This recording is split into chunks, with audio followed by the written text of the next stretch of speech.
Bismillahirrahmanirrahim. Assalamualaikum warahmatullahi wabarakatuh. Selamat pagi, selamat siang, selamat sore, selamat malam semuanya. Di pertemuan kali ini atau di video pembelajaran ini kita akan masih membahas objek yang sama, yaitu interaksi antar negara Asia dan negara lainnya.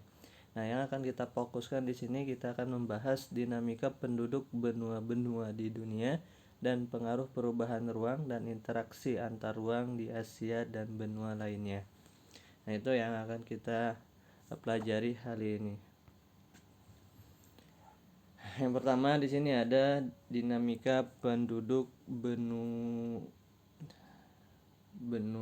dinamika penduduk Asia. Tapi sebelum ke situ, di sini kita pengertian dari dinamika penduduk benua-benua dunia. Penduduk senantiasa berubah dari sisi jumlah, distribusi, dan komposisinya. Perubahan tersebut dapat terjadi karena adanya peristiwa kelahiran, kematian, maupun karena adanya perpindahan penduduk atau migrasi, ya, dari negara satu ke negara lainnya, gitu ya. Itu perpindahan penduduk.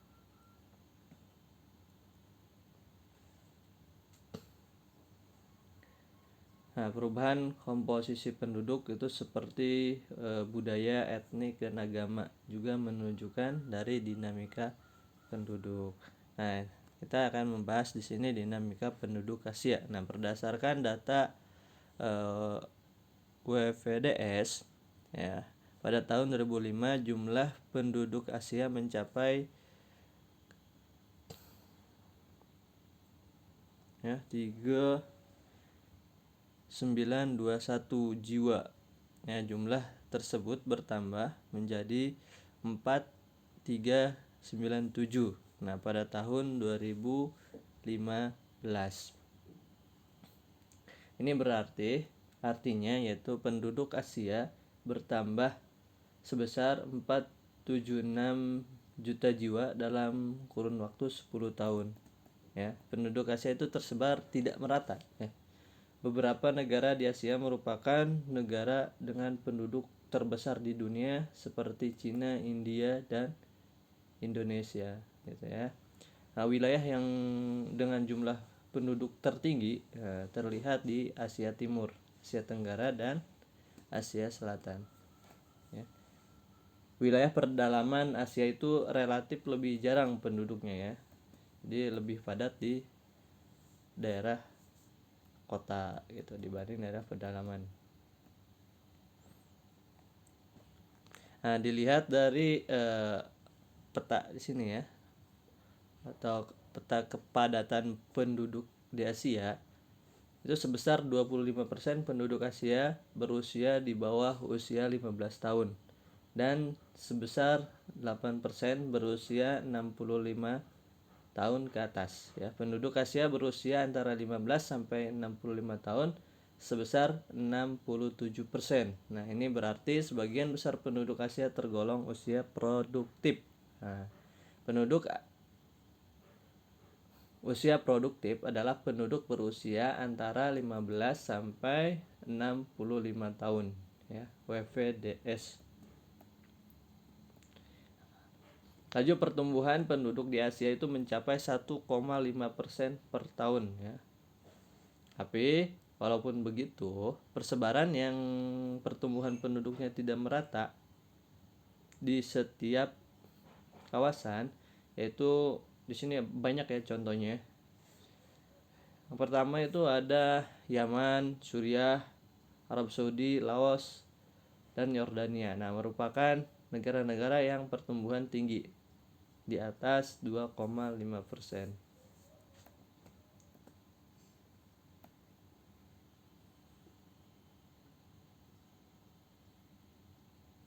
Nah, dilihat dari komposisi berdasarkan ras, penduduk di benua Asia itu terdiri dari 3 ras, ya, yaitu ras Mongoloid, ras Kaukasoid, dan ras Negroid. Nah, tipe ras tersebut telah tercampur baur sehingga mengalami proses asimilasi antara satu dan lainnya.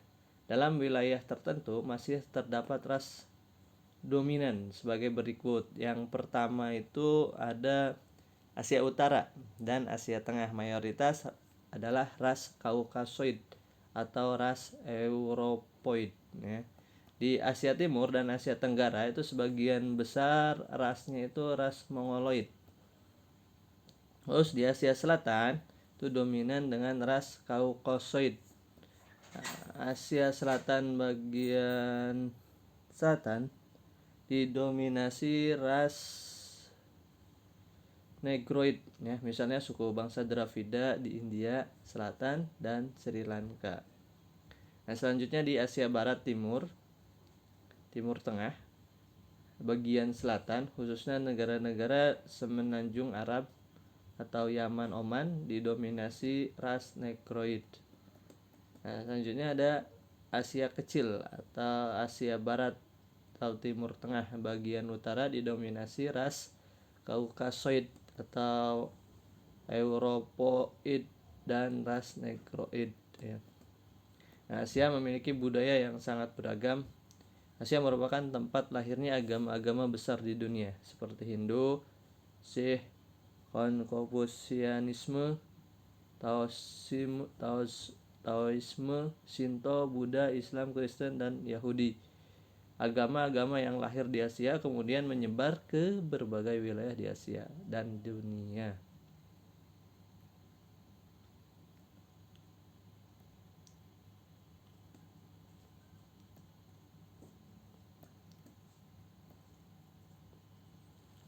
Nah, selanjutnya kita lanjut ke dinamika penduduk Amerika. Nah, penduduk benua Amerika pada tahun 2005 mencapai 888 juta jiwa.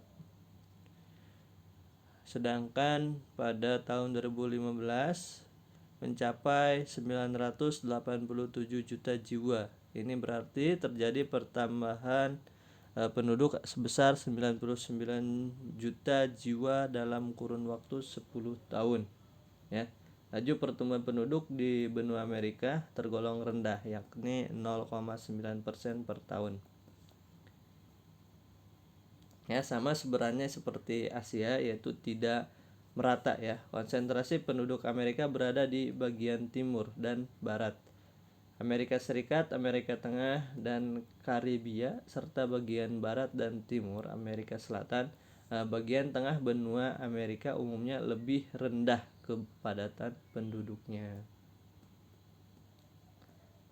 Demikian dengan wilayah paling utara dan paling selatan. Nah, kedua wilayah tersebut mendekati kutub utara dan kutub selatan. Ya, komposisi penduduk Amerika berdasarkan usia itu menunjukkan bahwa 24% dari penduduknya berusia kurang dari 15 tahun dan sekitar 10% berusia 65 tahun atau lebih, ya. Ini berarti sebesar 34% penduduk termasuk penduduk usia tidak produktif, ya. Selebihnya atau sebesar 66% merupakan penduduk usia produktif.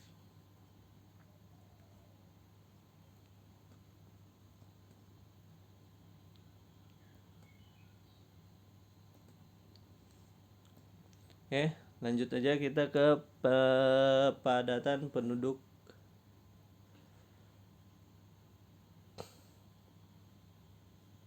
Eropa. Ya, pada tahun 2005 jumlah penduduk Eropa mencapai 730 juta jiwa.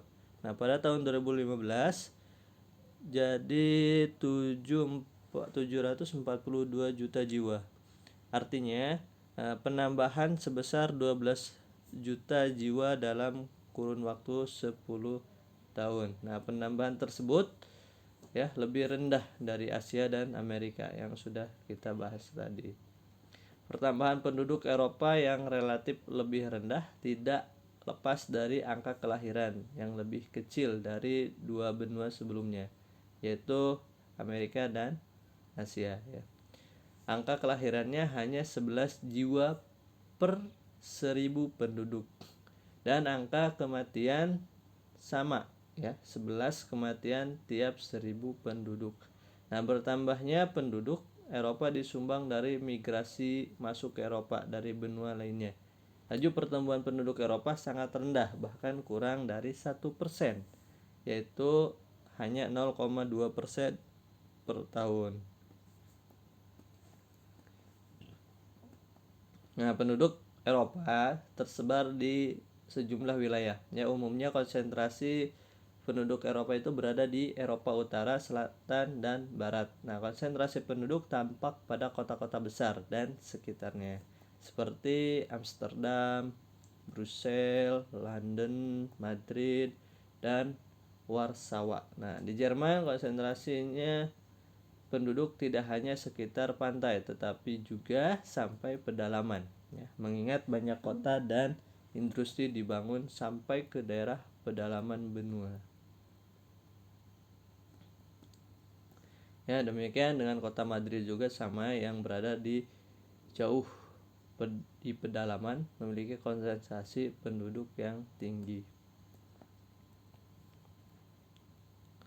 Nah, bisa dilihat di peta di sini ya, penduduk Eropa itu menunjukkan bahwa sebesar 16% kurang dari 15 tahun dan sebesar 17% berusia 65 tahun atau lebih. Ini berarti 33% penduduk Eropa termasuk kategori tidak produktif, sebesar 67% penduduknya berusia antara 15 sampai 65 tahun dan termasuk penduduk kelompok produktif ya. Penduduk Eropa umumnya itu memiliki kualitas hidup sangat tinggi, dan negara di Eropa dengan kualitas penduduk sangat tinggi umumnya berada di Eropa Barat, Utara, dan Selatan. Nah, sedangkan Eropa Timur kualitas tergolong tinggi. Negara dengan kualitas penduduk sangat tinggi diantaranya Inggris, Jerman, Prancis, dan Spanyol ya. Negara dengan kualitas penduduk tinggi diantaranya adalah Rumania, Ukraina, dan Bulgaria. Nah, berdasarkan ras dan ciri fisik, penduduk Eropa itu dikelompokkan menjadi 5 ya. Yang pertama ada bangsa Nordik. Ya, ciri fisiknya itu rambut pirang, mata biru, tengkorak panjang, dan mata sempit. Nah, mereka tinggal di Eropa Barat dan Eropa Utara, yaitu Norwegia, Inggris, Denmark, Belanda, Swedia, Belgia, dan Jerman bagian utara. Nah, yang kedua bangsa Alpen. Nah, ciri fisiknya itu rambutnya hitam, mata hitam, tengkorak lebar, dan tidak terlalu tinggi. Nah, penduduk bangsa Alpen ini terdapat di Eropa Tengah dan Eropa Selatan, yaitu Prancis, Swiss, Polandia, Austria, dan Jerman bagian selatan.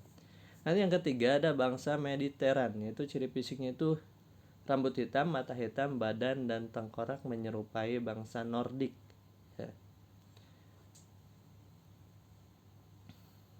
Terdapat di kawasan Eropa Selatan, yaitu Yunani, Italia, Portugis, dan Spanyol.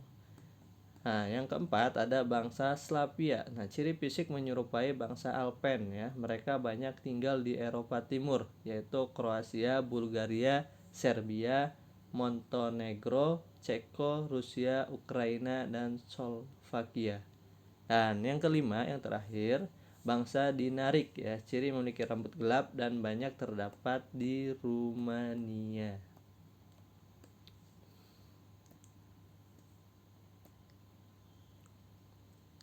Lanjut ke dinamika penduduk Afrika.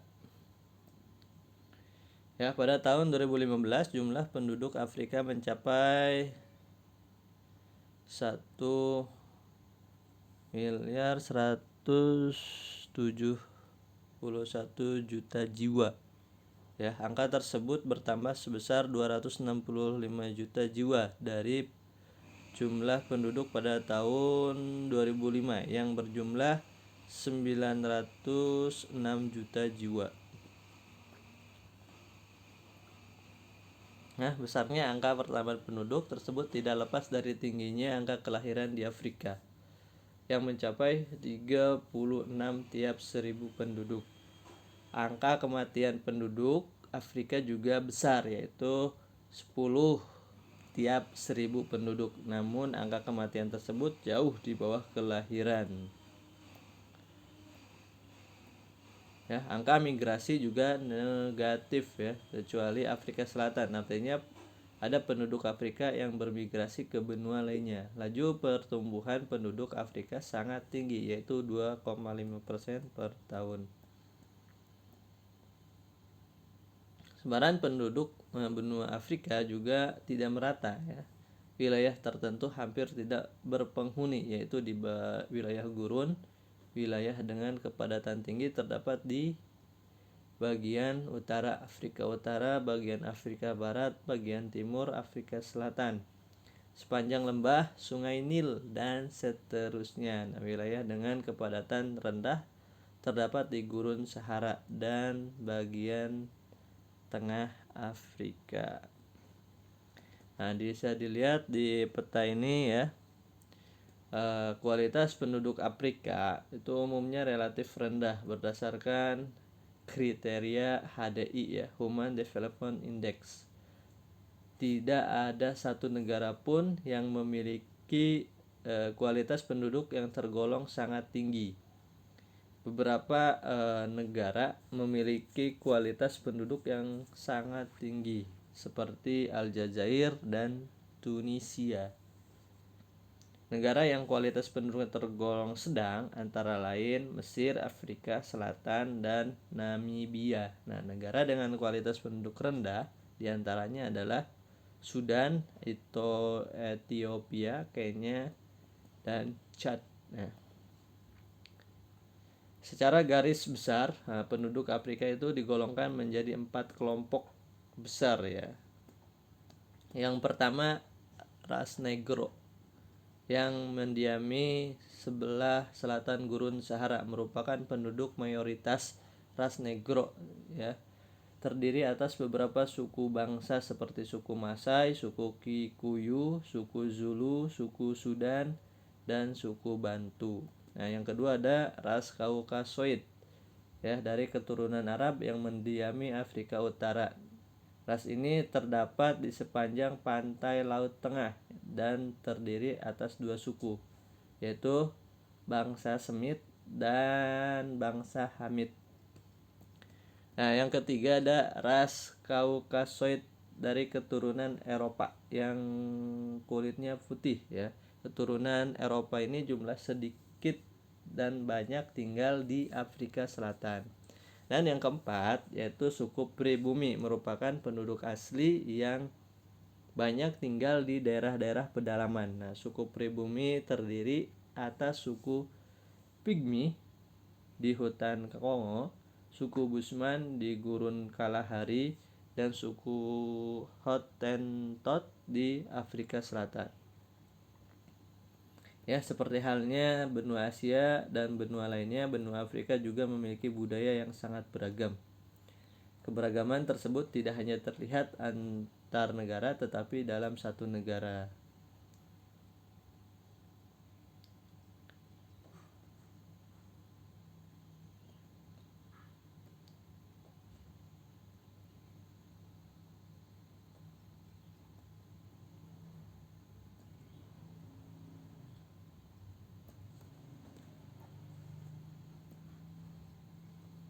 Lanjut ke dinamika penduduk Australia. Nah, pada tahun 2015 penduduk Australia mencapai 23.900.000 juta jiwa.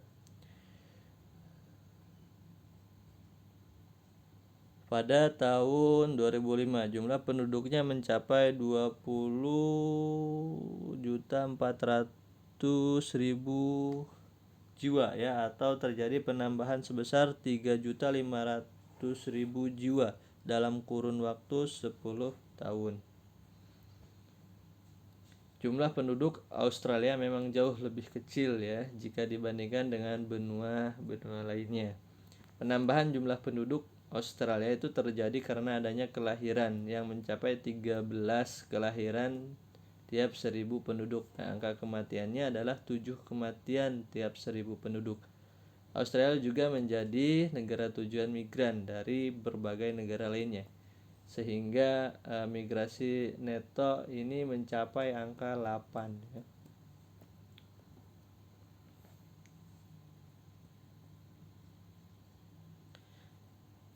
Negara Australia merupakan negara yang sangat luas ya, tetapi tidak banyak daerah yang cocok untuk daerah hunian. Daerah yang paling sesuai untuk hunian adalah daerah pantai yang iklimnya nyaman dan curah hujannya cukup. Nah, daerah Australia sebelah utara tidak dihuni oleh banyak penduduk karena iklim tropis yang sangat kering, sedangkan daerah pedalaman dan daerah pantai barat Australia terlalu gersang. Nah, kebanyakan orang Australia, yakni lebih dari 85%, tinggal di kota kecil dan kota besar. Nah, kota-kota tersebut pada umumnya terletak di tepi pantai. Nah, bisa dilihat di peta kepadatan penduduk Australia ya. Australia merupakan negara sekaligus benua dengan kualitas penduduk yang sangat tinggi. Salah satu indikator kualitas penduduk yaitu angka harapan hidup menunjukkan kategori tinggi, yaitu 82 tahun. Nah, ini menunjukkan penduduk Australia memiliki tradisi kesehatan yang baik. Nah, pendapatan penduduk Australia juga tergolong tinggi, yaitu mencapai 42.880 dolar.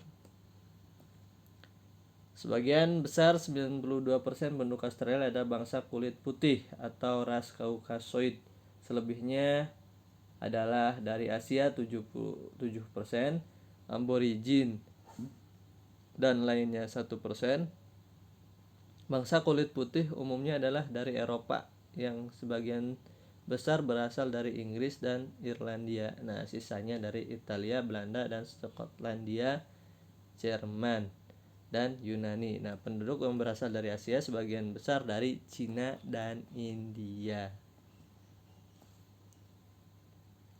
Nah, itu pembahasan kita mengenai kepadatan penduduk di benua di dunia ya. Terus kita lanjut ke pengaruh perubahan ruang dan interaksi antar ruang di Asia dan benua lainnya. Nah, perubahan ruang dan interaksi antar ruang dapat terjadi dalam berbagai lingkup atau skala. Nah, dalam lingkup yang sempit, perubahan ruang dan interaksi ruang dapat terjadi antara desa dengan kota, dan dalam skala luas dapat terjadi antara negara dan benua, antar negara dan benua gitu ya.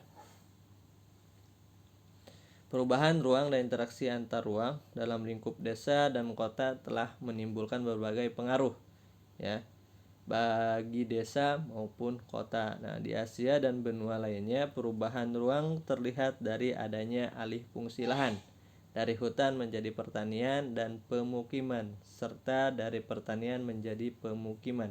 Nah, di Eropa, perubahan tersebut telah berlangsung lama dan meningkat saat revolusi industri. Akibatnya banyak terbentuk kota-kota dan meningkatkan jumlah penduduk yang tinggal di kota.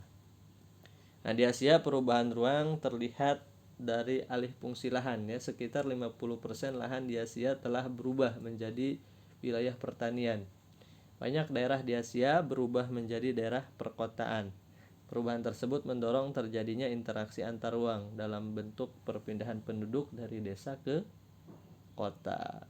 Kalian sudah sering ya melihat, mungkin orang tua kalian juga awalnya dulunya itu tinggal di desa, pindah ke kota, itu contohnya ya.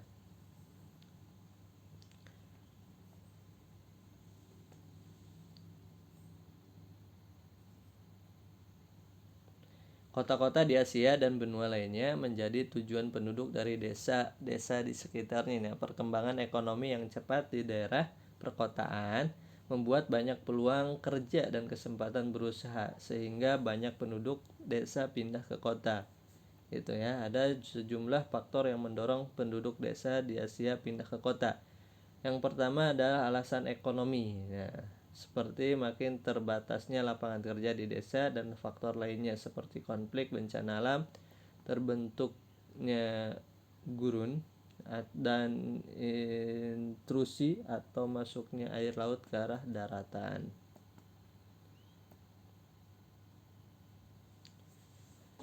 Dampak dari interaksi desa ke kota ya itu ada 6. Yang pertama, makin beragamnya orientasi mata pencaharian. Dari yang hanya berorientasi pertanian berkembang menjadi industri yang memanfaatkan hasil pertanian.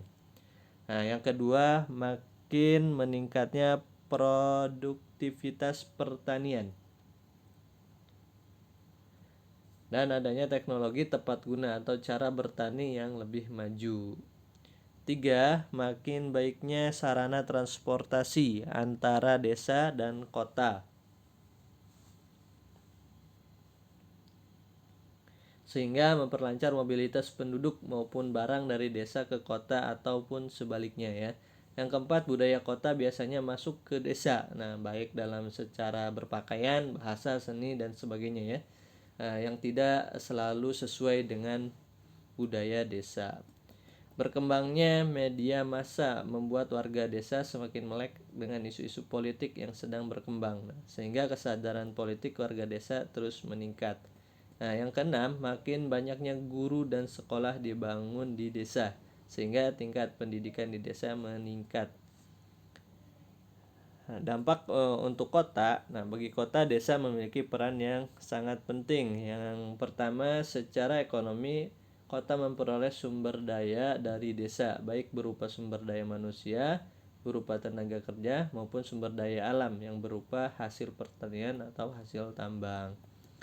Nah, yang kedua, penduduk desa yang bekerja di kota sebagian tidak menjadi penduduk kota yang sukses ya. Dan sebagian menimbulkan masalah kemiskinan di kota yang tampak dari adanya pemukiman kumuh.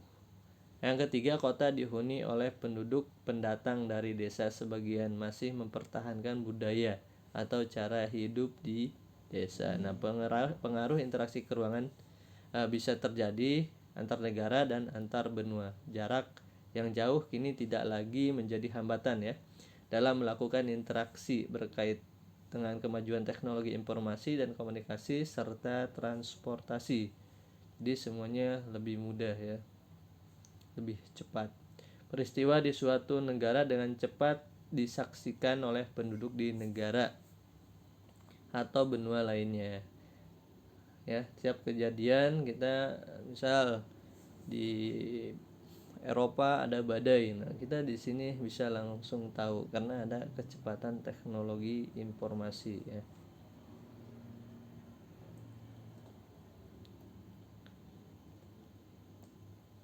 Nah, adapun pengaruh tersebut diantaranya adalah yang pertama ada pengaruh perubahan dan interaksi ruang antar negara terhadap kehidupan ekonomi. Ya, interaksi antar ruang terjadi karena adanya kebutuhan. Yang salah satunya adalah kebutuhan akan barang dan jasa yang tidak mampu diproduksi oleh suatu negara.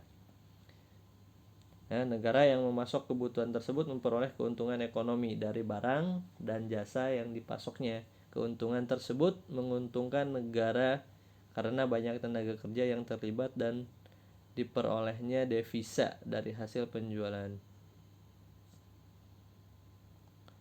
Yang kedua, ada pengaruh perubahan dan interaksi ruang antar negara terhadap kehidupan sosial. Nah, interaksi antar negara dan benua juga melibatkan manusia sebagai pelakunya ya. Interaksi sosial antar manusia yang memiliki kehidupan sosial yang berbeda kemudian terjadi interaksi. Nah, interaksi tersebut dapat terjadi dengan saling bertemu atau melalui media komunikasi ya, seperti telepon, kalau sekarang WA dan lain sebagainya lah. Nah, kehidupan sosial dapat berubah karena adanya pengaruh dari interaksi tersebut. Ya, sekarang banyak wisatawan dari negara lain yang datang ke Indonesia. Itu dari pengaruh interaksi ruang antar negara. Yang ketiga, Pengaruh perubahan dan interaksi ruang antar negara terhadap kehidupan budaya. Ya. Saat ini interaksi antar ruang tidak hanya bertemu secara fisik melalui tatap muka, media transportasi dan komunikasi membuat interaksi antar ruang dapat terjadi lebih intensif. Ya. Kondisi ini itu membuat interaksi antar masyarakat dengan budaya yang berbeda semakin sering terjadi ya. Kemudian teknologi transportasi juga mendukung terjadi interaksi budaya secara langsung melalui pertemuan antar masyarakat dengan budayanya secara fisik. Nah, kemajuan teknologi komunikasi sangat mendukung interaksi budaya secara tidak langsung. Selanjutnya pengaruh perubahan dan interaksi ruang antar negara terhadap kehidupan politik. Sistem pemerintah dan sistem demokrasi yang dipilih banyak negara saat ini adalah hasil pengaruh dari negara lain yang lebih dulu mengembangkannya. Walaupun ada penyesuaian, tetapi secara umum biasanya mengacu pada sistem pemerintahan dan demokrasi negara tertentu. Gitu ya. Dinamika kehidupan politik suatu negara juga tidak lepas dari adanya interaksi dalam bentuk komunikasi antar wilayah atau negara di dunia. Nah, peristiwa politik di suatu negara dapat mempengaruhi kebijakan politik negara lain. Contoh ya, pertikaian antara Israel dan Palestina mempengaruhi kebijakan pemerintah dalam melakukan hubungan dengan Israel maupun Palestina. Nah, Indonesia mendukung Palestina dan tidak melakukan hubungan diplomatik dengan Israel. Nah, masyarakat Indonesia juga seringkali melakukan protes terhadap Israel karena adanya tayangan kekerasan Israel terhadap Palestina. Nah, itu dari pengaruh kehidupan politik ya. Pengaruh perubahan dan interaksi terhadap kehidupan politik. Dan selanjutnya pengaruh perubahan interaksi antar ruang antar negara terhadap pendidikan. Nah, pendidikan merupakan modal dasar untuk menuju kemajuan suatu bangsa. Nah, bangsa negara yang memberikan perhatian besar terhadap pendidikan warganya sehingga mereka berhasil menjadi negara maju. Ya, walaupun demikian, sebagian negara masih tertinggal dalam hal pendidikan. Penyebabnya antara lain karena masalah ekonomi dan kurangnya kesadaran akan pentingnya pendidikan. Ya, dalam perkembangan banyak negara menjadi semakin memperhatikan pendidikan. Interaksi antar wilayah desa kota membuat masyarakat desa semakin menyadari pentingnya pendidikan. Ya, di banyak negara akses terhadap pendidikan menjadi semakin baik karena negara berupaya memberikan fasilitas pendidikan sampai ke desa. Nah, banyak penduduk desa yang melanjutkan pendidikannya ke kota gitu ya.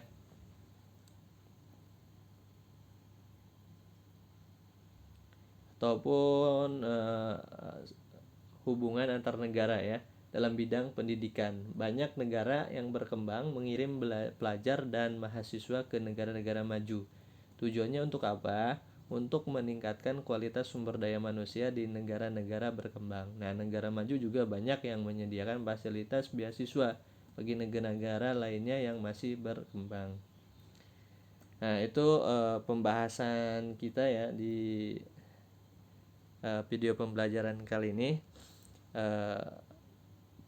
Cukup sampai di sini materinya. Kalau ada pertanyaan nanti boleh tanyakan langsung ya. Baik, dapat cukupkan. Assalamualaikum warahmatullahi wabarakatuh.